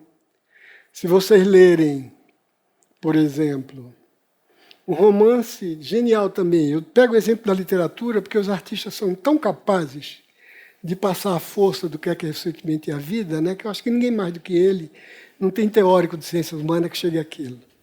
Talvez algum de vocês conheçam o romance do Alfred Döblin, 1929, que escreveu Berlim Alexanderplatz. É notável. É notável, ele mostra como o personagem central, o protagonista, o Franz Bieberkopf, como ele tenta ser um cidadão e as instituições não permitem. Ele é chutado o tempo inteiro, ele não tem lugar, ele é supérfluo. Ele vai ser o quê? De novo, criminoso. Tinha saído da cadeia e vai voltar, porque não havia lugar para ele. E, além de criminoso, vai trabalhar para o Partido Nazista. Porque ali ele tinha um lugar de pertencimento, ali ele tinha um lugar de filiação, ali ele tinha um lugar de importância, que tudo que disseram a ele, que era ético e bom ser, nunca conferiu. Honestidade, diligência, seriedade, compromisso, promessa, nada disso conta na hora de você dizer, olha, não tem lugar para você porque você é precificável. E como seu preço caiu, paciência, eu vou colocar outra coisa. Se eu olho kantianamente para isso, eu digo que não. Todos têm direito à vida, à liberdade e à busca da felicidade. Quer dizer, o lema da bandeira da Revolução Americana, um deles. Então, eu não posso dizer, porque você caiu de preço na cotação, agora você vai embora para a sarjeta, porque nada do que você tem interessa a quem quer comprar. Eu acho isso um retrocesso democrático sem tamanho. E essas pessoas, que são justamente as mais vulneráveis ao desenraizamento, eu entendo quando essas pessoas aderem como fanáticos a coisas absolutamente retrógradas, né? Mas a um ponto de serem medievais, em alguns casos, como ideia de cruzada, por exemplo. Cruzada religiosa. Né? Eu acho que ali, se alguém arrebanha pessoas como essa e diz, aqui você tem um lugar, aquilo você é o irmão, aqui você é respeitado, aquilo que você falar eu vou ouvir, todos nós, postos nessa situação, tem muita chance da gente entrar nesse barco. A gente é humano. A gente quer o amor do outro. A gente vive para o outro, para a interpelação do outro, para o desejo do outro. Desde pequenininho, quando é bebê, e depois em seguida. Sem esse olhar do outro, a gente é o quê? A gente é Kaspar Hauser. Aquele caso célebre do menino que foi criado, que nunca lidou com ninguém e que saiu daquela toca quando o professor descobriu. Kaspar Hauser saiu, ele tinha sido criado sem nenhum outro. Kaspar Hauser não sabia quando devia sorrir, quando devia chorar, quando devia ter dor, quando devia estar alegre, quando devia estar contente. Kaspar Hauser era um corpo humano esvaziado de subjetividade. Então, a gente precisa do outro. A gente precisa do reconhecimento, a gente precisa do pertencimento. Se a gente não tem no lugar A, a gente vai para o lugar B. E o lugar B pode ser o fundo do poço, para todo mundo que tem um mínimo de discernimento. Mas para quem está envolvido com um nada ou qualquer coisa, ele vai ser qualquer coisa. Mais uma do público. O Thales te pergunta se o bullying pode ser um ato de descarregar o ódio acumulado de agressões. Pode. Né? O fenômeno do bullying, o fenômeno do assédio, é alguma coisa que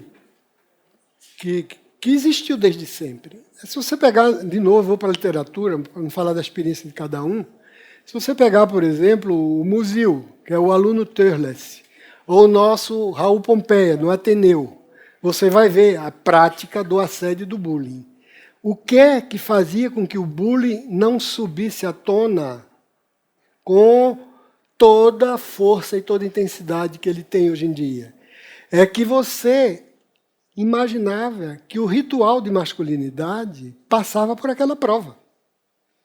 É que você imaginava que era preciso aquilo para poder você provar a você e aos outros que você era homem, que você era macho. Consequentemente, se queixar daquilo, nem a própria pessoa assediada admitia, que era uma vergonha, porque ela não estava seguindo a regra, se você quiser, do ritual. Como em algumas tribos, é caminhar em cima de brasa, para poder saber que a partir dali, né, em certos rituais de entrada na vida adulta, de certas tribos. Então, agora, você vive numa época em que as pessoas dizem não. Tem vários tipos, por exemplo, de exercício da masculinidade. Esse é um. Você não é obrigado a seguir. Nesse momento, então, a criança, por menos que ela tenha isso tematizado, explícito, ela sente pela cultura, do que ela vê nos meios de comunicação, do que ela lê, do que os professores falam, dizem os pais, que ela está sendo privada de um direito e submetida a uma espécie de provação, de castigo, de humilhação, que, em absoluto, ela tem por que aceitar. Agora, com os instrumentos que a pessoa tem, né? Que pode ser, às vezes, instrumento tosco, parcos, primitivos, imaturos, ela pode chegar a uma passagem a ato como essa, sobretudo se vive numa sociedade onde você compra arma como compra hambúrguer. Nesses casos, pior.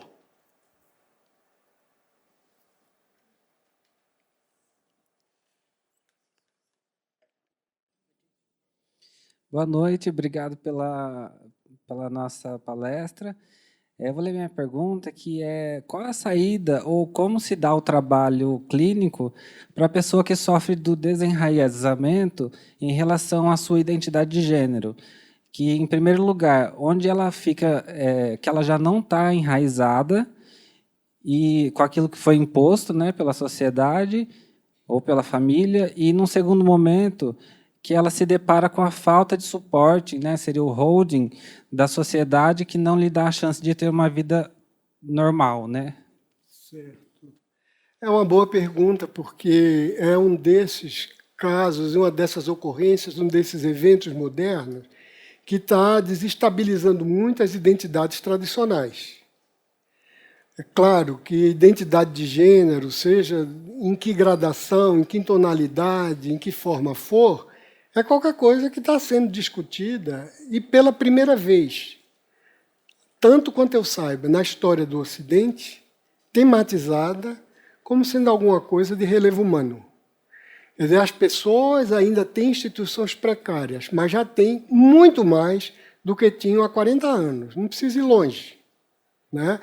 A ideia de que aquilo é uma forma de vida particular, com estilo de desejo, de fantasia erótica, sexual, do que quer que seja, que tem direito de cidade, que nesse nível de experiência pessoal, o Estado nem a sociedade pode meter a mão nem oprimir, eu acho que, pela primeira vez, a gente está tendo ocasião de viver isso e ter instrumentos de instituição, de teoria, de prática, para poder lidar com eventuais assédios ou brutalidade vinda da parte normopata da população, que se sente sacudida, que se sente absolutamente desorientada quando alguém diz que, olha, do lado de cá você tem uma pessoa que não é homem, não é mulher, é transgênero, e de tal ou qual tipo, etc, etc.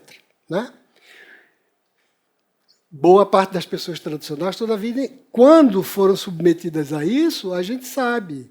E nós que somos clínicos, a gente sabe que muitas vezes os pais, parentes ou quem é adulto encarregado têm dificuldade de entender isso. Às vezes as próprias crianças ou adolescentes, quando se descobrem com inclinação para portar os sinais físicos e atitudinais do outro gênero, que não aquele supostamente do sexo biológico, que é o dela, que isso é confuso, isso é complicado. Mas a maneira de lidar isso é você ter um farol maior. Vamos aumentar as instituições que são encarregadas. Hoje é mais fácil, os pais sofrem menos. No início da minha prática, eu vi homens dizerem: eu prefiro morrer a ser homossexual. Ou então, uma família chegar e dizer: o que é que o senhor pode fazer pelo meu filho? Eu dizer: eu não vou tratar seu filho, porque ele não tem doença. Eu vou querer que a gente entenda como é que você pode lidar com ele com esse tipo de fantasia de inclinação erótica. Ela disse: então, doutor, se é por falta de Deus, até logo, que eu vou procurar outro que cure. Hoje, nunca mais ouvi uma coisa dessa. Não existe. Então, há a possibilidade de você expandir a referência do pronome nós, como recomenda a Hort. A gente tem mostrado, parte da sociedade está fazendo um esforço de autoconstrução. Está fazendo um esforço, se você quiser, democrático, humanista, para dizer: espera aí, a minha verdade é minha. O que eu tenho como princípio público, todos nós vamos obedecer. Mas um deles é de deixar a liberdade das pessoas experimentarem no privado e na intimidade aquilo que lhes autorrealiza. Isso eu estou de acordo. Eu vou consentir nisso? Vou. Eu não posso querer que os direitos humanos se apliquem só a mim. E ao outro, não. Quer dizer, o respeito que eu quero que me seja devido, eu tenho que entender que o outro também. Porque outra hora é outra coisa. Se a gente entra nesse tom, de repente é o seguinte: você é católico, vai para a forca. Você é protestante, vai queimado. Quer dizer, não pode.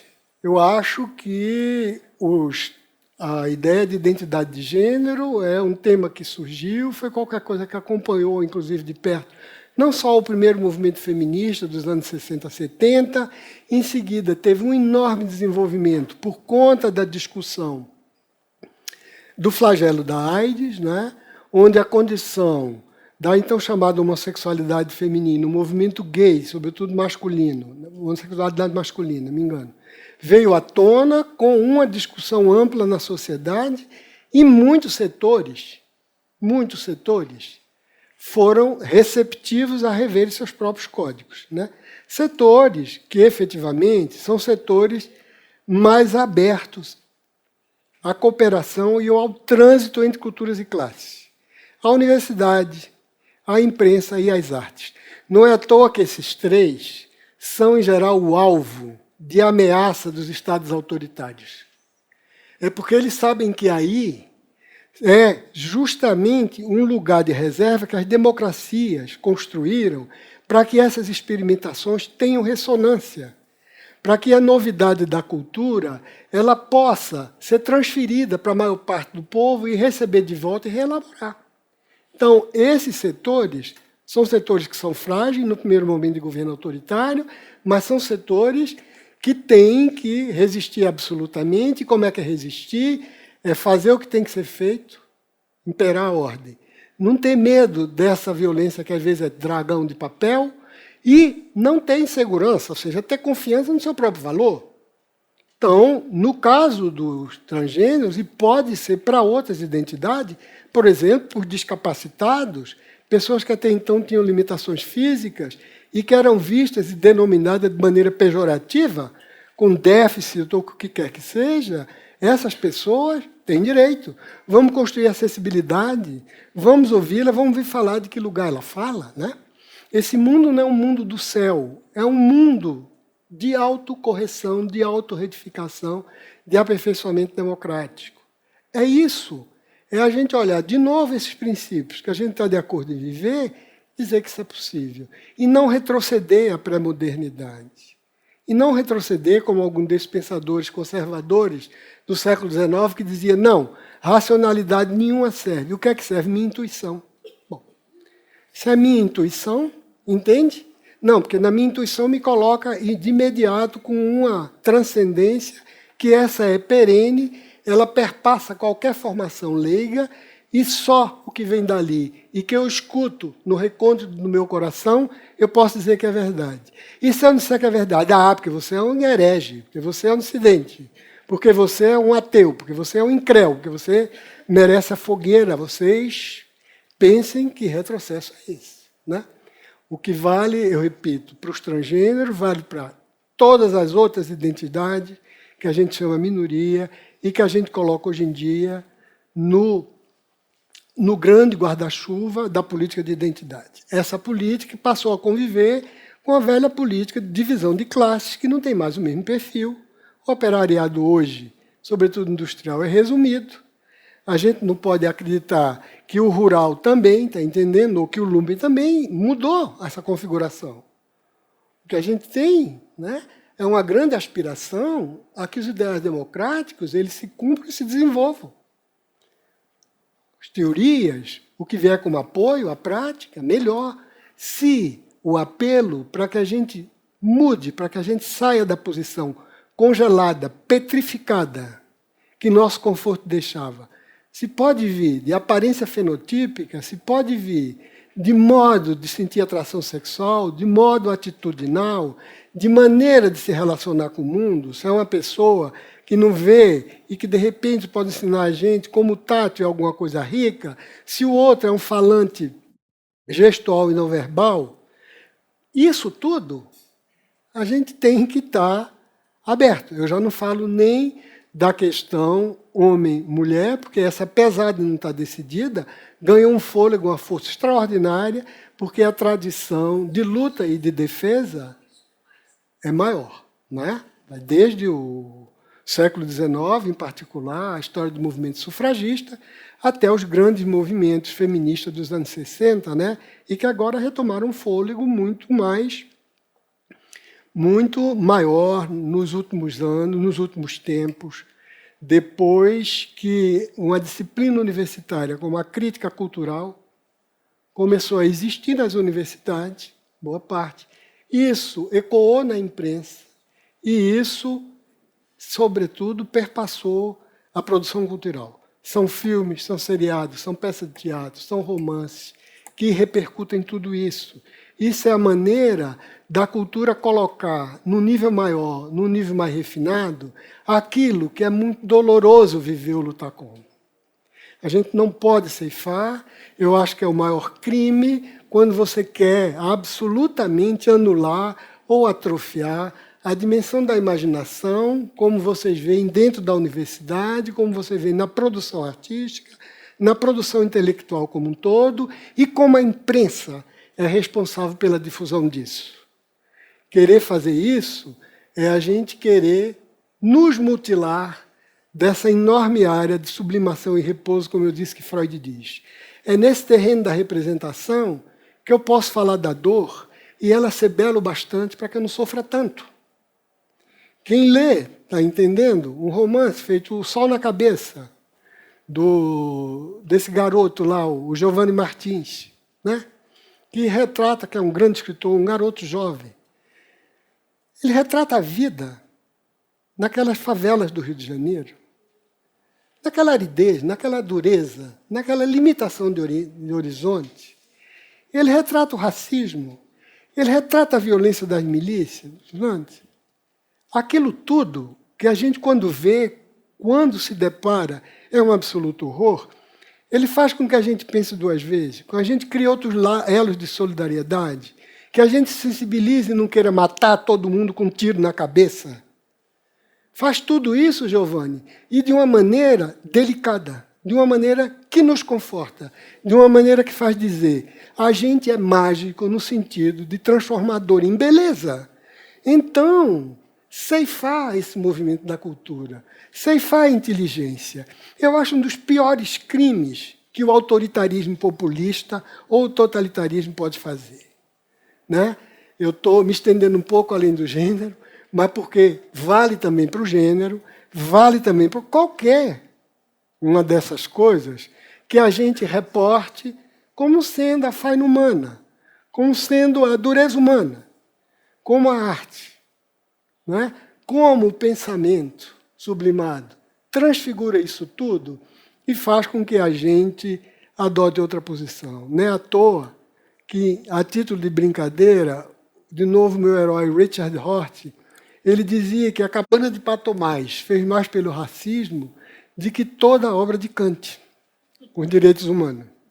Porque, evidentemente, eu não vou dizer que a Harriet Beecher Stowe é a grande escritora, quer dizer, não se trata disso, mas se trata de, com o meio artístico, chamar a atenção para qualquer coisa, que é aquilo que narcisisticamente, inconscientemente, a gente é capaz de fazer sem se dar conta. Né? Eu vou só complementar. O problema do mal é que ele raramente se apresenta como tal. O problema do mal é, como Hannah Arendt diz, é que ele está na banalidade. O problema do mal é que raramente o agente do mal se dá conta da barbaridade que ele está fazendo. Né? Quando se cala diante da injustiça, quando bate palma de maneira irresponsável por uma anedota, uma brincadeira que discrimina, quando elege, sem pensar duas vezes, demagogos, autoritários, retrógrados, obscurantistas, em troca de um benefício imediato. Está sabendo a consequência. A consequência. É isso que Arendt diz. Né? O mal é banal e, por isso, ele é pior do que a gente imagina, porque a monstruosidade evidente, isso a gente tem como se defender. Do outro, nem o próprio agente. Ele sabe o mal que está provocando. E a discriminação, e o preconceito contra o saber, contra a tradição cultural, o preconceito contra quem se esforça para poder chegar no nível civilizatório, emancipatório, ou seja, está mais próximo, cada vez dá um passinho aqui e ali, para agir de maneira a respeitar a dignidade humana. Isso não pode ser achincalhado. Isso não pode ser objeto de desprezo, de veto ou de perseguição.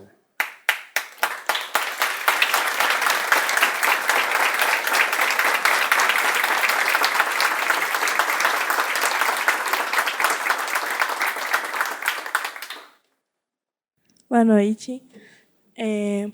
Pai ou mãe que tem distúrbio psicológico pode influenciar no desenvolvimento da identidade própria do seu filho? E fazendo assim com que ele se sinta confuso com sua própria personalidade? Sim, com certeza. Né? Você tem razão. Isso é um acidente de percurso. Infelizmente, pessoas que são frágeis, pais ou mães, né? Eles muitas vezes intervêm de maneira a dificultar a criança a adquirir uma identidade sólida, um equilíbrio narcísico suficiente para ela ter serenidade na vida, saber fazer suas escolhas e saber o nível de satisfação a qual ela pode aspirar. Né? Agora, eu também diria que, nesse tempo de prática, em geral, eu conheci muito pouco pai, muito pouca mãe que, de fato, quisesse o mal dos filhos. O Winnicott, que é um dos autores de minha preferência, ele usa a expressão mãe suficientemente boa e diz que a maioria de nós, das mães, ela é suficientemente boa. A maioria. Se não fosse boa, estaríamos todos loucos ou mortos. Ele tem razão. Eu raramente encontrei um pai ou uma mãe que quisesse fazer mal ao filho, né? O que acontece é que, muitas vezes, a dose de amor e de proteção vai além da conta. Né? O que acontece é que os modos de amar, muitas vezes, refletem nossas carências narcísicas. Refletem, por sua vez, nossas fragilidades identitárias. E eu acho que a gente tem que ser condescendente, muito acolhedor e muito receptivo. Porque mesmo isso que a gente chama amor, eu, de novo, vou dar outro exemplo literário. Você vê aí? Eu acho que é uma fonte magnífica. Aliás, nisso eu sigo Freud, que dizia para aprender psicanálise, leia literatura antes de fazer teoria. Ele tinha razão. Foi com Sófocles, com Shakespeare, com Dostoiévski. Muito bem. Tem um livro do Graham Greene, que é um autor com que o Felipe falou, eu fiz um certo trabalho, um certo estudo, que eu gosto muito, se chama Um Caso Liquidado, onde um rapaz está falando dos desafios amorosos dele com outro. Estão conversando isso num lugar desolado no interior da África. E tem uma hora que eles começam com essa confidência e ele, então, o herói, diz para o outro, amor, bom, amor de mãe, pois bem, quando minha mãe dizia eu te amo, eu escutava mãos ao alto. É dizer, mesmo o amor, ele pode ser, e isso eu não estou dizendo que eu tenha a receita, não. Quem dera que eu tivesse. Ou não, talvez não, aí eu não seria humano. Então, mesmo o amor, muitas vezes, que a gente dá ao outro, pode parecer ao outro exigente. Pode ser que pareça ao outro que a gente está querendo aquilo que ele não tem para dar. Então, a demanda parece excessiva. E o outro pode criar todo tipo de estratégia defensiva para poder não ser mais objeto daquilo ali. Vocês imaginem como é difícil criar filhos. Como é difícil. Agora, é mais difícil ainda se pelo desenraizamento cultural você não sabe mais o que é ser pai ou o que é ser mãe. Aí é como se você fugisse e não tivesse nenhuma condição de rever. Eu vou dar um exemplo. Noção de autoridade, que os demagogos acham que autoridade é igual a intimidação. Demagogo arbitrário, autoritário, obscurantista. Autoridade é sinal de respeito, evidentemente, e todo respeito está cercado de amor e da intuição implícita que o outro tem alguma coisa que me dá. Mas eu só posso dar alguma coisa a alguém se eu estiver narcisicamente compensado. Para poder eu chegar, digamos, ser um pai, e falar ao meu filho que o que eu estou transmitindo para ele é qualquer coisa boa, eu tenho que acreditar nisso. Se eu sou um pai, digamos, mediano, que pertence à camada de pessoas que não têm distância social do que vivem, e se eu acho que tudo que eu faço é completamente irrelevante, por exemplo, se eu sou torneiro, se eu sou caixa do supermercado, se eu sou secretário, se eu sou gerente, se eu sou um médico que trabalha no hospital público, se eu acredito que tudo isso que eu faço, que me torna um cidadão, né, operante, honesto, justo, no exercício de alguma coisa que é fundamental para que a sociedade trabalhe, essas pessoas que carregam, por exemplo, esse país nas costas, muitas vezes não têm a menor condição de dizer para os filhos, seja como eu sou. A sociedade do espetáculo, ela perverteu isso. A sociedade do espetáculo, a precificação de tudo, fez com que os modelos que a gente tem hoje em dia não sejam modelos de seriedade, de compromisso. Não sejam modelos de preocupação com o que vem depois com as gerações. O nosso modelo é a visibilidade. E a visibilidade da celebridade. E a visibilidade da celebridade a qualquer custo. De maneira que a maioria das pessoas com poder resolveu que só dando espetáculo, só transformando na vida num show, elas podem ser visíveis e servir de exemplo aos outros. Isso é letal. Isso é ácido sulfúrico na paternidade e maternidade. Os ideais básicos de honestidade, decência e justiça na vida pública e de agir segundo seu melhor talento na vida profissional ou privada, tudo isso, que forma a base de estabilidade na sociedade democrática, começa a ser erodido por essa visão de um poder espetacular que é absolutamente fictício, que aquilo é mantido às custas de uma maquinária que destrói ilusões, destrói respeito, destrói autoridade. Então, muitos pais e mães hoje, eles hesitam em exercer porque eles próprios não se acham capazes, eles foram proletarizados, terceirizados na função, eles não se acham capazes de transmitir para filho valores que eles querem, o resultado. Um dos valores que é o valor de dizer abertura para o mundo, abertura para a diversidade, abertura para o respeito, eles retrocedem e se tornam, então, déspotas, tiranos, se tornam violentos. Mas, eu repito, mesmo quando erram, 99% eu não conheci diferente, se é que a gente pode dizer errou porque queria o bem. Só que tem contingência cultural que tira o equipamento, que não dá os elementos para que ele possa exercer essa função dificílima, que é a da paternidade e maternidade, numa sociedade dominada, né, pelo ideal da família conjugal, nuclear, e que, de repente, se espatifou, que não é mais. E que, ainda assim, você guarda a obrigação de seguir. Isso a gente tem que considerar, eu acho que como clínico, como analista, né, para poder pesar e medir e ver que, tudo bem, um casal psicologicamente abalado pode trazer dificuldade para os filhos, alguma. Eu estou falando da média, né? Não estou falando da ponta, porque aí não serve para a estatística. Mas, na maioria, as pessoas erram com boa intenção. Nesse caso, né? É completamente diferente da alienação e do desconhecimento de que a própria banalidade com que agem pode trazer um mal catastrófico depois. Isso a gente não tem direito de ser inocente. Essa ingenuidade, essa credulidade, ela é uma ingenuidade e credulidade culpável. Eu tenho que pensar 2 vezes na banalidade daquilo que eu digo, ou da maneira que eu me comporto, ou naquilo que eu transmito, né? Mas afeto, pai e filho, isso é uma coisa de outra ordem, onde o erro e o acerto são quase a regra, né? Uma pergunta da internet, do Walter.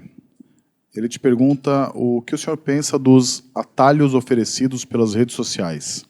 Clique aqui, fique milionário, baixe esse aplicativo e tenha um encontro amoroso, faça esse curso online e vire filósofo. As frustrações com essas promessas que não podem ser cumpridas ajudam a explicar tanto ódio? Olha, eu acho que o ódio, pelo menos como eu estou percebendo ele, é um ódio menos individualizado e personalizado, é claro, do que mais um ódio a essa espécie de desenraizamento maior, né? Com relação à internet, com relação a isso que a gente pode chamar de identidade digital, um amor digital, felicidade digital, raiva digital, isso tem um tom de semblante, tem um tom de mascarada, tem um tom de artifício que a gente é preciso tomar distância. Eu acho que eu não saberia, porque eu não sou expert nem perito em estudo desse tipo, né? Mas pelo que eu posso ver, na experiência pessoal e relatada por outros que estão estudando, isso é uma coisa que veio de maneira avassaladora em muito pouco tempo. Como todas as coisas, tem ganhos e perdas, não tem como, na vida é assim. Então, claro que os ganhos não precisa falar. A gente hoje em dia tem acesso a coisa que jamais pensaria ter, em matéria de informação, de proximidade, inclusive de troca afetiva, né? Eu penso que site de encontro, falar com familiares que estão longe, tudo a coisa são um ganho na sociabilidade. É um ganho na cultura você ter pessoas mais próximas. Quanto à fragilidade das comunidades que se formam, é verdade. Existe aquela ideia de que, para me desentender, basta dizer, eu saí do grupo e acabou, aquelas pessoas deixam de existir. E você não faz isso na vida real. Agora, não faz isso na vida real em termos que as pessoas arranjavam outra maneira, tá entendendo, de sair de circulação quando queriam, dentro da regra e dentro da etiqueta. Atualmente é só a velocidade com que isso acontece. Agora, é claro que, como analista, a gente acha que vínculo de peso, vínculo amoroso durável, tem um valor que nada compensa. A prova é o vínculo de sangue.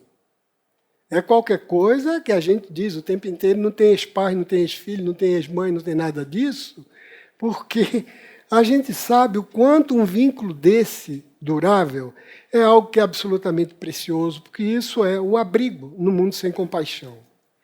A gente sabe que conta com a incondicionalidade disso, pouco importa o percalço, E por isso tem tanto valor na nossa vida. Quem dera a gente tivesse mais vínculos dessa ordem, né? Muito bem. Isso dito, o que pode estar acontecendo é que as pessoas, com a velocidade com que elas substituem o grupo de interlocução, elas estejam ficando com a impressão de que estão cada dia mais sozinhas. Mas eu acho que elas estão ficando cada dia mais sozinhas não é só pela prática do uso da comunicação digital. Elas já vinham ficando mais sozinhas. Se vocês lerem os grandes autores, por exemplo, dos anos 60, eles mostram que essa ideia da competição, essa áurea que havia da ideia de liberdade, fazia com que a pessoa quisesse romper completamente com qualquer laço tradicional e, supostamente, chegar numa terra prometida do gozo, onde tudo seria possível e onde ela teria milhares de possibilidades de decisões e quem tem que decidir entre milhares de decisões acaba não decidindo nenhuma. Já nos anos 60, o Philip Rieff, que é um grande crítico da cultura, escreveu um livro chamado A Rebelião das Elites, e o outro Freud, Pensamento Humanista, onde Rieff dizia: a gente quis se libertar da igreja e acabou entrando no hospício.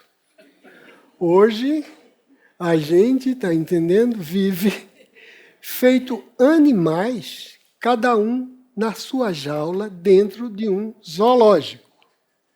Sem comunicação com quem está do lado, ouvindo só as queixas, os urros e os movimentos de angústia, sem poder se aproximar, como se houvesse uma maligna barreira que nos impedisse de chegar junto no outro. Isso é verdade antes. A digitalização das vidas acelerou. E a gente tem que ter cuidado com isso, porque o ano passado, o Serviço de Saúde inglês criou um ministério que é um ato de acusação contra a nossa cultura, que é o Ministério da Solidão. E agora, esse ano, os alemães vão copiar.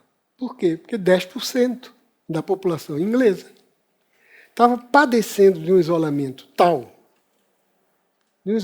tal, que aquilo acabava prejudicando tudo, a saúde física e mental, sem falar nos desgastes da sociabilidade, no descaso com tudo, com casa, com rua. Né? Vocês viram que tem outra matéria que saiu, eu acho, de idosos que iam comprar em supermercados e repartiam as compras para ter a ocasião de dar bom dia e boa noite ao caixa. Né? E outros que cometiam crimes, senhoras, para poder ir para a cadeia e ter com quem conversar. Quer dizer, essa cadeia japonesa. Entende? Essas pessoas estão aumentando o nível de superfluidade.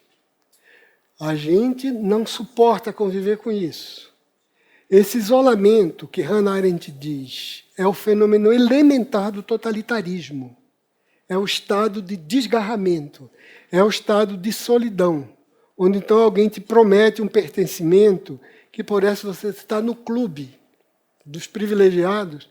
Pois bem, essa massa das pessoas, ela está crescendo. Você pense nos velhos, por exemplo, né? Que estão se tornando qualquer coisa que todo mundo fala hoje dos velhos como um problema. Eles não são mais, de maneira nenhuma, testemunho da evolução da humanidade, ou não são mais, de maneira nenhuma, testemunho de que a gente precisa redefinir nossos laços para ver como é que cabe aquela pessoa que nos deu a vida e que, afinal, foi responsável pelo futuro do mundo, e produziram gente. Não. Essas pessoas estão se tornando um problema. Essas pessoas são um problema para a previdência, essas pessoas são um problema para a saúde, essas pessoas são um problema para a família, são um problema para a medicina. E vejam, sobretudo, na vida dessas pessoas, elas padecem de um castigo que eu acho que raramente a gente foi capaz de imaginar voluntariamente uma coisa tão dura e tão cruel. O que elas digam, o que elas pensem, aquilo com que elas sonham, aquilo que elas façam, ou aquilo que elas deixem de fazer, é absolutamente irrelevante. ninguém escuta, ninguém olha, ninguém presta atenção. É um verdadeiro exílio em vida. Um verdadeiro degredo da condição humana. Essas coisas é que eu chamo a atenção, porque nosso compromisso com a sociedade democrática, nosso compromisso com a dignidade, tem que se estender a isso tudo. Esse é nosso juramento. Como a gente tem o juramento de Hipócrates na medicina, nosso juramento enquanto cidadão democrático é esse, o da dignidade, como eu li agora que Kant diz. Então são todos têm direito a uma vida justa, a uma vida digna. Bom, não tem como eu saber agora como lidar com a população envelhecendo. Vamos tratar de descobrir. A gente não sabia, antes de se debruçar, por exemplo, sobre pessoas com autismo, a maravilha do que elas eram capazes de fazer. A maneira como elas faziam exercício matemático, a maneira como elas eram capazes de dissociar a luminosidade de outra forma, a maneira como elas escutavam os sons e classificavam isso de uma maneira que a gente é impensável que a gente pudesse entender, e eles, quando chegaram via computador, via teclado, puderam nos ensinar coisa que a gente não sabia. Foi a atenção, foi o cuidado que integrou essa faixa de pessoas para o nível do nosso convívio pleno. Eles são cidadãos de primeira classe. Não vamos construir clube VIP em matéria de humanidade. Isso existe aqui nesse nível. Está tudo bom. O narcisismozinho do cotidiano, o feijão com arroz do narcisismo, constrói sala VIP, constrói isso, aquilo, tudo outro. Mas tem outro lado. Tem outra faixa. Tem a faixa kantiana. Tem essa faixa aí da dignidade. Aqui em cima, todos são cidadãos de primeira classe. A parte inteira, bem-vindo. A gente não tem direito de exilar nem degradar ninguém.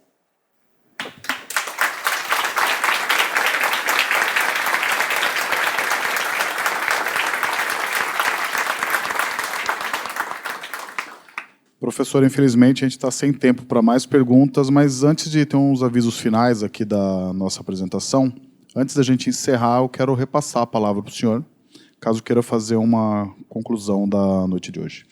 Bom, eu quero agradecer a presença de vocês, que eu sei que se deslocar hoje em dia com tempo e com trabalho é um problema, e eu quero parabenizar vocês que organizaram o Café Filosófico e mantêm isso vivo há tanto tempo. Esses locais são locais preciosos. Esses locais são guardiões da nossa cultura. Esses locais fazem mais ou menos aquilo que os monges fizeram quando fugiram da Roma medieval depois dos vândalos e foram para a Irlanda, guardando todos os manuscritos da grande civilização latina, que é o que permite a gente ter acesso ao que a gente teve e é um passado que a gente respeita. Então, parabéns a vocês todos, uma vez mais, muito obrigado. Eu espero que a gente continue a apreciar o conhecimento como sendo uma alavanca da liberdade e da dignidade humana.